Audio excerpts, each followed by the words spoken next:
الحمد لله الذي أنزل على عبده الكتاب ولم يجعل له عوجا تبارك الذي جعل في السماء بروجا وجعل فيها سراجا وقمرا منيرا وأشهد أن لا إله إلا الله وحده لا شريك له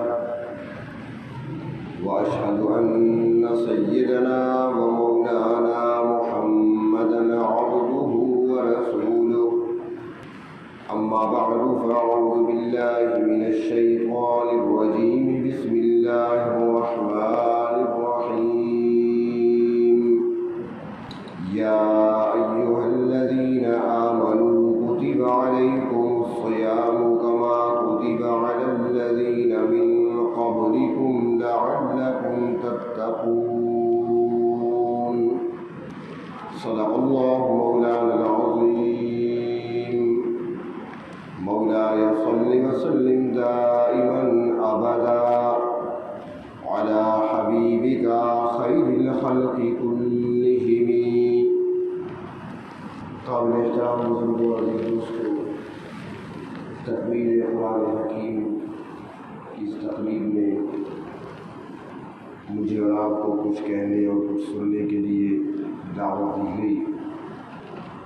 ماشاء اللہ مجموعی کافی ہے اور نظر بھی ایسا آتا ہے کہ سارے حضرات ماشاء اللہ خصوصاً نوجوان بازوں بیٹھے ہیں، تو آپ کے ذوق کو دیکھتے ہوئے دو چار باتیں عرض کی جائیں گی۔ اگر توجہ رہے گی تو انشاءاللہ فائدہ ہوگا۔ اللہ تبارک و تعالیٰ نے رمضان کے روزوں کی فضیلت کا جہاں قرآن حکیم میں حکم دیا تو وہاں اس کی حکمت بھی ساتھ بیان فرمائی کہ روزے رکھنے سے تمہیں فائدہ کیا ہوگا۔ فرمایا لعلکم تتقون، تاکہ تمہارے اندر تقوی پیدا ہو، تاکہ تم متقی بن جاؤ۔ اب یہ تقوی کیا ہے؟ اللہ تبارک و تعالیٰ روزوں کے ذریعے سے کون سی نعمت ہمیں دینا چاہتے ہیں؟ تقوی کیا چیز ہے؟ عام طور پر تقوی کے دو معنی بیان کیے جاتے ہیں۔ ایک معنی ڈرنا، جیسے دوسرے مقام پر قرآن حکیم میں فرمایا یا ایھا الذین آمنوا اتقوا اللہ حق تقاته، اے ایمان والو اللہ سے ڈرو جیسا کہ اس سے ڈرنے کا حق ہے۔ تو ایک معنی ہے ڈرنا اور دوسرا معنی ہے بچنا۔ یہ دو معنی بیان کیے جاتے ہیں۔ اب یہ ڈرنا کس قسم کا ہے؟ کیا کوئی چیز ایسی خوفناک ہے؟ کیا منظر ایسا خوفناک ہے کہ جس سے انسان کو خوف آئے، جس سے انسان ڈرنے لگے؟ تو ہم دیکھتے ہیں کہ ایسا نہیں ہے، بلکہ یہاں پر جو ڈرنے کا کہا گیا ہے وہ انجام کے اعتبار سے۔ مثال کے طور پر اگر آپ کسی سے کہیں کہ سامنے بجلی کی تار گزر رہی ہے، اس کو ہاتھ نہیں لگانا، یہ تار ننگی ہے، اوپر سے کور اس کا ہٹ چکا ہے، اس تار کو ہاتھ نہیں لگانا، اسے اب ڈراتے ہیں۔ اب یہ ڈرانا ہے لیکن بظاہر منظر خوفناک نہیں ہے، تار خوفناک نظر نہیں آ رہی، اس کی شکل خوفناک نہیں ہے، لیکن ہاتھ لگانے سے انجام خطرناک ہوگا، انجام برا نکلے گا، نتیجہ برا نکلے گا۔ تو اس انجام کو سامنے رکھتے ہوئے ڈرایا جاتا ہے کہ اس کو ہاتھ نہیں لگانا۔ کسی سے آپ کہہ دیتے ہیں کہ دریا سے ذرا دور رہو، قریب نہ جانا، اندر نہ جانا، پانی میں نہ اترنا۔ اب وہ منظر تو خطرناک اور خوفناک نہیں ہے، بظاہر تو اچھا منظر ہے، لوگ دریا کا بہتا ہوا پانی دیکھنے کے لیے دریا پہ جایا کرتے ہیں، لوگ ساحل پہ جاتے ہیں اس لیے کہ سمندر کی موجوں کو دیکھیں، لوگ دریا پہ جاتے اس لیے ہیں کہ کنارے پہ بیٹھ کر بہتے ہوئے پانی کو دیکھ کے خوشنما لگتا ہے، اچھا لگتا ہے، تو منظر تو برا نہیں نظر آ رہا، شکل بری نہیں ہے، لیکن انجام برا ہے، اس میں خطرہ ہے ڈوب جانے کا، ہلاکت کا خطرہ ہے، تو اس سے ڈرایا جاتا ہے۔ تو پروردگار عالم جو ڈراتی ہیں وہ بھی انجام سے ڈراتی ہیں۔ منظر خوفناک نہیں ہے، منظر برا نہیں ہے، لیکن انجام برا ہے، تو اللہ تعالیٰ کا ڈرانا وہ انجام کے اعتبار سے ہے۔ اب دوسرے لفظوں میں سمجھیں کہ یہ جو ڈرانا ہے آپ کا، کسی کو آپ بجلی کی تار سے باز رکھنے کے لیے اسے ڈراتے ہیں، کسی کو دریا کے قریب نہ جانے کے لیے اس سے ڈراتے ہیں، یا ماں اپنے بچے کو آگ کے قریب نہیں جانے دیتی، اس کو ڈراتی ہے کیونکہ انجام خطرناک ہے، تو اس ڈرانے میں شفقت پائی جاتی ہے، اس ڈرانے میں محبت پائی جاتی ہے، اس ڈرانے میں ہمدردی پائی جاتی ہے۔ تو اللہ تعالیٰ جو ڈرا رہے ہیں وہ شفقت سے ڈراتے ہیں، ہمدردی سے ڈراتے ہیں، محبت سے ڈراتے ہیں، خوف نہیں دلاتے، محبت اس کے اندر پائی جاتی ہے۔ اور دوسرا معنی وہ بچنا، کس چیز سے بچنا؟ ہر اس چیز سے بچنا جس سے بچنے کا رب تعالیٰ نے حکم دے دیا۔ جب انسان اس سے بچے گا تو وہ تقویٰ ہے، متقی کہلائے گا۔ اللہ تعالیٰ نے حکم دیا شراب کے قریب نہیں جانا، اللہ نے حکم دیا خنزیر نہیں کھانا، اللہ نے حکم دیا مال حرام کو نہیں کھانا، اللہ تبارک و تعالیٰ نے نافرمانی سے بچنے کا حکم دیا، گناہوں سے بچنے کا حکم دیا، شیطان کے نقش قدم پہ چلنے سے بچنے کا حکم دیا۔ جن چیزوں سے بچنے کا اللہ نے حکم دیا ہے ان چیزوں سے بچنے کا نام تقویٰ ہے، اور جن چیزوں کے جن کاموں کے کرنے کا حکم دیا ہے ان کے کرنے کا نام تقویٰ ہے۔ اگر انسان یہ کر لے تو وہ انسان متقی کہلا سکتا ہے۔ ان چیزوں سے انسان اپنے آپ کو بچا لے جن سے اللہ تبارک و تعالیٰ نے بچنے کا حکم دیا ہے تو وہ تقویٰ پالے گا۔ وہ ان چیزوں کو حاصل کر لے، ان چیزوں پر عمل شروع کر دے جن کے کرنے کا اللہ نے حکم دیا ہے تو وہ تقویٰ کو حاصل کر لے گا۔ تو کیا تقویٰ حاصل کرنا آسان ہے یا مشکل ہے؟ یہ سوال پیدا ہوتا ہے۔ عام طور پہ جو لوگ کہتے ہیں کہ متقی بننا بہت بڑی بات ہے یار، ہم سے گناہ نہیں چھوٹتے، تقویٰ تو بہت دور کی بات ہے، یہ تو اولیاء کا کام ہے، ہم کہاں متقی بن سکتے ہیں بھائی، ہم کہاں تقویٰ حاصل کر سکتے ہیں؟ تو کیا واقعی تقویٰ ایسا مشکل ہے؟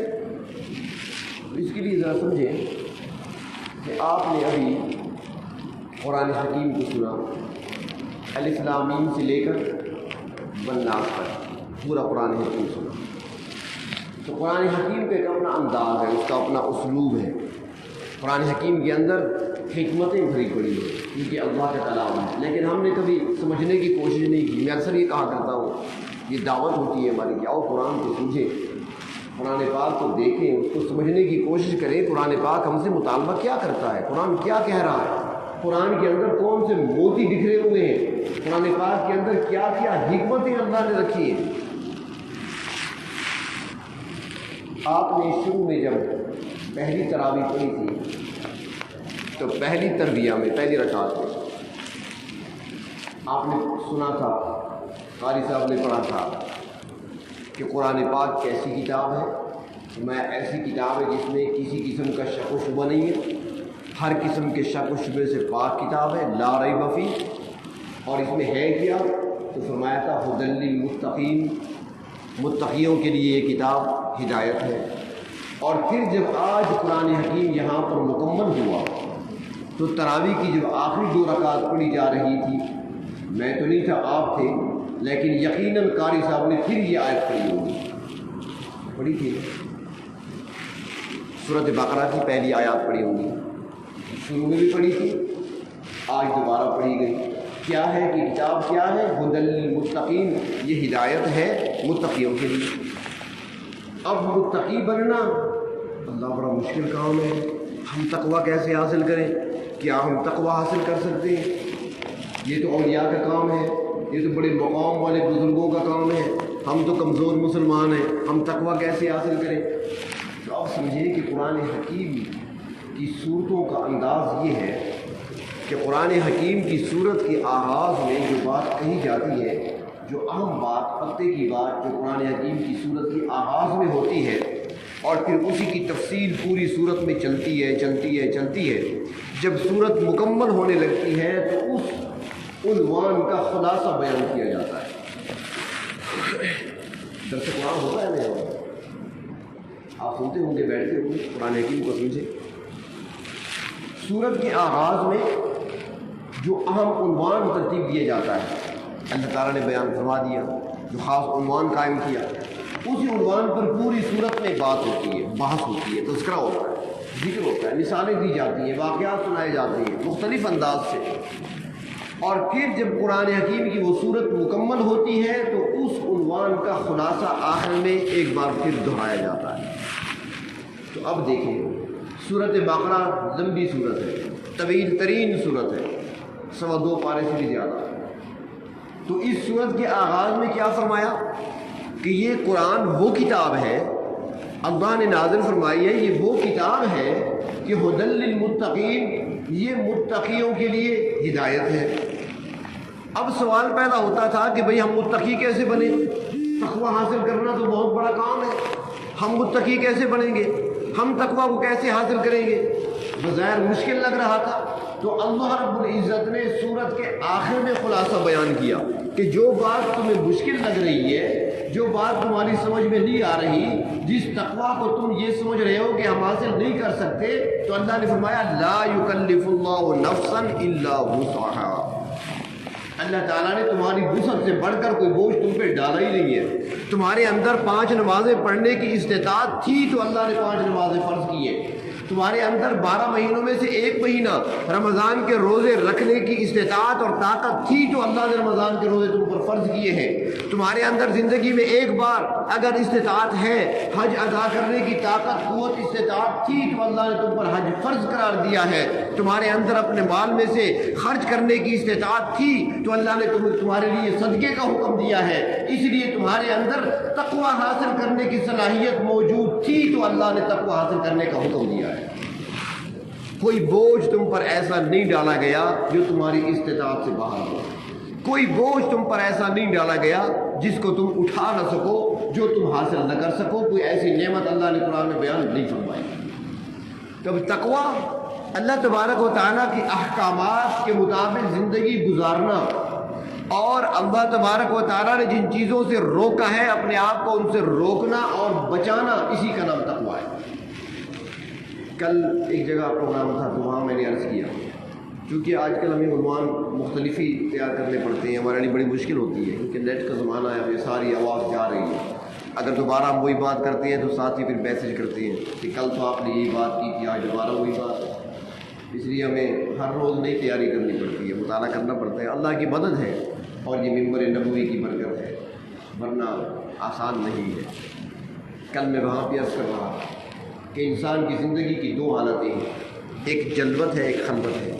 ایک وہ زندگی کا حصہ ہے جو انسان لوگوں کے ساتھ گزارتا ہے، اور ایک انسان کی زندگی کا وہ حصہ ہے جو انسان تنہائی میں گزارتا ہے، جہاں کوئی ساتھ نہیں ہوتا۔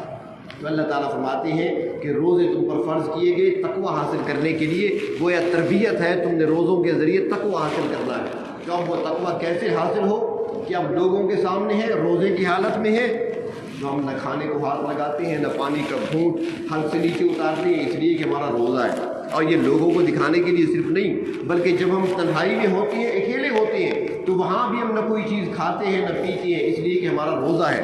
وہ کہ دیکھنے والا کوئی نہیں، لیکن ہمیں یقین ہوتا ہے کہ ہمارا اللہ وہ ہمیں دیکھ رہے ہیں، اللہ تعالیٰ کی نظروں میں وہ ہمیں دیکھ رہے ہیں۔ ہماری تنہائی کے اندر بھی ہم کھانے پینے سے رکتے ہیں، لوگوں کے سامنے بھی کھانے پینے سے رکتے ہیں۔ اللہ فرماتے ہیں تمہاری یہ تربیت ہے کہ تمہاری زندگی ایسی بن جائے، تمہاری جلوت بھی اور تمہاری خلوت بھی ایسی بن جائے کہ ہر موقع پر، ہر وقت، چاہے تم تنہا ہو چاہے لوگوں میں بیٹھے ہو، ہر وقت اللہ کا خوف تمہارے دل میں ہو کہ میرے اللہ مجھے دیکھ رہے ہیں۔ تو تقوی حاصل کرنا مشکل نہیں ہے، آسان ہے۔ اللہ تعالیٰ کے احکامات کے مطابق زندگی گزارنا، جن چیزوں سے اللہ نے روکا، اللہ کے رسول نے روکا، اس سے رک جانا، اسی کا نام تقوی ہے۔ اور جس نے تقوی حاصل کر لیا تو اللہ تعالیٰ فرماتے ہیں ان للمتقین مفازا، جو متقی بن گئے ان کے لیے کامیابی ہے، انہی کے لیے جنتیں ہیں، انہی کے لیے باغات ہیں، انہی کے لیے مہمانی ہوگی، انہی کے لیے انعامات کی بارش ہوگی قیامت کے دن۔ ہمیں تو حکم دیا گیا نا کہ آسان آسان ہے، حرام چیزوں سے رک جاؤ، بلکہ ہمارے جو اکابر تھے وہ تو مشتبہات سے بھی بچا کرتے تھے۔ حدیث شریف میں آتا ہے نا کہ حلال واضح ہے، حرام واضح ہے، حلال کے بارے میں واضح احکامات ہیں، حرام کے بارے میں بھی واضح احکامات ہیں۔ فرمایا کہ ان کے درمیان میں کچھ مشتبہات بھی ہیں، ایسی چیزیں ہیں جس کے اندر شبہ پایا جاتا ہے، شاید کہ حلال ہو، شاید کہ حلال نہ ہو، شبہ والی چیز۔ جو ہمارے بزرگ گزرے ہیں وہ تو شبہ والی چیز سے بھی اپنے آپ کو بچایا کرتے ہیں۔ امام اعظم ابو حنیفہ رحمۃ اللہ علیہ ایک مرتبہ بیٹھے ہوئے، ایک شخص آ گیا، اس نے آ کر بتایا کہ حضرت میری بکری چوری ہو گئی، کسی نے میری بکری چوری کر دی، مل نہیں رہی، کوئی طریقہ بتائیے، کوئی وظیفہ بتائیے۔ آپ نے جو کچھ بتانا تھا بتا دیا، وہ چلا گیا۔ اس کے جانے کے بعد آپ نے ایک ایسے شخص کو بلایا جو بکریاں پالنے والا تھا، جو شروع سے بچپن سے بکریوں کا کام ہی کیا کرتا تھا۔ اسے بلایا اور اس سے کہا کہ بھائی یہ بتاؤ کہ بکری کی عمر کیا ہوتی ہے، بکری کو ذبح نہ کیا جائے، اس کی طبی عمر کیا ہے؟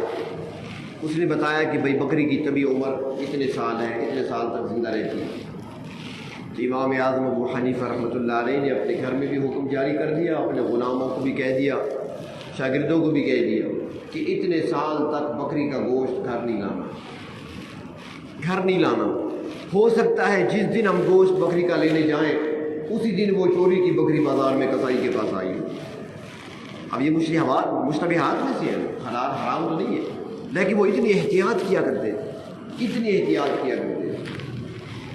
امام احمد بن حنبل رحمۃ اللہ علیہ ایک مرتبہ ان کے یہاں کھانا تیار ہوا، دوستوں نے کھانا تیار کیا، دعوت دی حضرت کو، حضرت پہنچ گئے دسترخوان پر، جب بیٹھے کھانے کو دیکھا، فرمایا کہ مجھے یہ کھانا تو اچھا نہیں لگا، یہ کھانا مجھے اچھا نہیں لگ رہا۔ جب انسان اپنے اندر تقویٰ پیدا کر لیتا ہے، بچنا، جب انسان بچنے کی کوشش کرنے لگ جاتا ہے تو اللہ تعالیٰ پھر راستے کھول دیتے ہیں، پھر بچاتے ہیں اس کو۔ ہمارے بزرگ تھے پاکستان کے، وہ ایک جگہ جلسے پہ تشریف لے گئے تو ان کے لیے کھانا لایا گیا۔ جب کھانا سامنے رکھا گیا تو انہوں نے کھانے کو دیکھا اور فرمایا کہ سالن تو ٹھیک ہے، چاول بھی ٹھیک ہے، لیکن یہ روٹی اٹھا لو، یہ روٹی اٹھا دو۔ انہوں نے کہا کیوں؟ فرمایا ہے تو اناج، ہے تو غلہ اللہ کی نعمت، لیکن مجھے خنزیر کی بو آ رہی ہے، تو روٹی اٹھا دو۔ وہ جو میزبان تھے وہ گھر گئے، بیوی سے جا کر کہا کہ کیا ماجرا ہے، آٹا کہاں سے آیا تھا؟ ساری چیزیں تو میں خود لے کر آیا ہوں، یہ روٹی کیسے بنی ہے؟ اس کی بیوی نے کہا کہ بات یہ ہے، ہماری جو ساتھ پڑوسی خاتون ہے نا، وہ مجھے اکثر کہا کرتی تھی کہ تمہارے ہاں علماء آتے ہیں، بزرگ آتے ہیں، مجھے بھی خدمت کا موقع دیا کرو، جب اس بار کوئی آئے نا تو مجھے ضرور بلانا، میں تھوڑی سی کوئی چیز آپ کی ہیلپ کروں گی، مدد کروں گی، مجھے ثواب ملے گا۔ تو اس بار میں نے اسے کہا چلو روٹی تم بنا دو، روٹی اس نے پکا لی۔ تو وہ کہنے لگے وہ عورت کیسی ہے؟ اس نے کہا عورت تو ٹھیک ہے، نماز کبھی کبھی نہیں پڑھتی، کبھی کبھار وہ نماز نہیں پڑھتی۔ اب بے نمازی کے ہاتھ کی بنی ہوئی روٹی، حضرت نے فرمایا کہ خنزیر کی بو آ رہی ہے، اٹھا لو۔ تو امام احمد بن حنبل رحمۃ اللہ علیہ فرمانے لگے کھانا تو آ گیا سامنے، روٹیاں ہیں، لیکن مجھے اچھا نہیں لگ رہا، یہ بتاؤ کہاں سے لیا، کوئی ملاوٹ کی ہے اس میں؟ وہ کہنے لگے حضرت آٹا بھی ہم خود لائے تھے بازار سے، اپنی کمائی سے، اپنی محنت مشقت سے جو کماتے ہیں اسی سے آٹا خرید کر لائے اور خود ہی ہم نے گھر میں روٹیاں بنائی ہیں۔ وہ ایک کہنے لگا کہ جی حضرت ایک بات ہے، جب آٹا ہم گوندھ رہے تھے تو نمک نہیں مل رہا تھا، تو نمک ہم نے آپ کے بیٹے صالح کے گھر سے لیا ہے ادھارا۔ آپ کے بیٹے جن کا نام صالح تھا، امام احمد بن حنبل کے بیٹے، آپ کے بیٹے کے گھر سے نمک لیا تھا، وہ اس پہ شامل کیا ہے۔ امام اعظم فرمانے لگے اٹھا لو روٹیاں، فقراء میں تقسیم کر دو، میں اپنے بیٹے صالح کی گھر کی کوئی چیز نہیں کھاتا، اس لیے کہ وہ سرکاری ملازم ہے، بیٹا میرا سرکاری ملازم ہے، اور وہاں پر گڑبڑ ہو جاتی ہے، کبھی ٹائم میں آگے پیچھے ہو گیا، کبھی وقت کچھ بچا لیا، کبھی کام پورا نہ کیا، ڈیوٹی پوری نہ دی، گڑبڑ ہو جاتی ہے۔ فرمایا کہ میں صالح بیٹے کے گھر کی کوئی چیز نہیں کھایا کرتا، تم نے اس کے گھر کا نمک شامل کیا ہے، یہی وجہ ہے کہ مجھے کھانا اچھا نہیں لگ رہا۔ تو وہ اتنی احتیاط کیا کرتے تھے۔ ہمارے لیے یہ نہیں، ہمارے لیے تو یہ ہے کہ کم از کم حرام سے بچ جائیں، بس جن چیزوں سے اللہ نے روکا ہے بس ان سے رک جائیں، جن کے کرنے کا حکم دیا ہے وہ اس کو کرنے لگ جائیں، یہی تقویٰ ہے، یہی حاصل ہوگا۔ اور کوئی یہ نہیں کہہ سکتا کہ میں یہ حاصل نہیں کر سکتا، میں بڑا مصروف ہوتا ہوں، مجھ سے غلطیاں ہو جاتی ہیں۔ بھائی یہ تو ایسا مقام ہے، اگر کوئی کرنا چاہے تو بادشاہت کی مصروفیات میں بھی تقویٰ کو حاصل کیا جا سکتا ہے۔